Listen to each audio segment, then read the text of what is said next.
A big problem that fundraisers and committees have sometimes is keeping guests engaged throughout the evening. And if your guests lose focus, if they become distracted, well, participation is going to lag and it's going to be just not very much good. And passive entertainment, it can be enjoyable.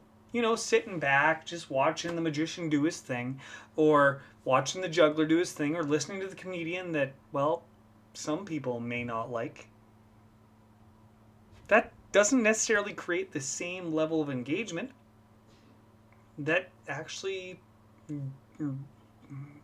some shows do involve the audience.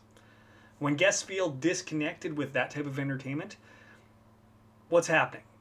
Well, you're losing the atmosphere of the event. You're losing possibly fundraising dollars because they're bored and they're going to leave. And the whole event just becomes less energetic.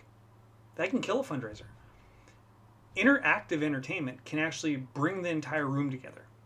Even if only a few volunteers are directly involved, it's the audience that's watching those volunteers take part.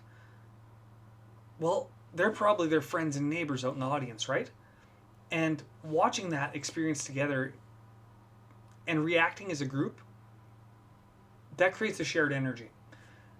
Shared energy often helps the guests feel more engaged throughout the evening, and I wrote a guide explaining how this works and why interactive shows are better than passive entertainment, especially in fundraising environments like community fundraisers, sports fundraisers, charity fundraisers, all that stuff. Being engaged and watching interaction and having interaction is super important.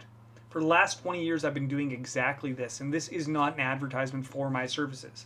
There's a link on this post. It takes you to my website, but it doesn't take you to a sales page. It takes you to a guide specifically explaining how an interactive show can help you have a better fundraising environment. Truth is, whether you hire me or not, I'm okay with that. What I want to do is help you to think differently about how you can make your fundraiser better.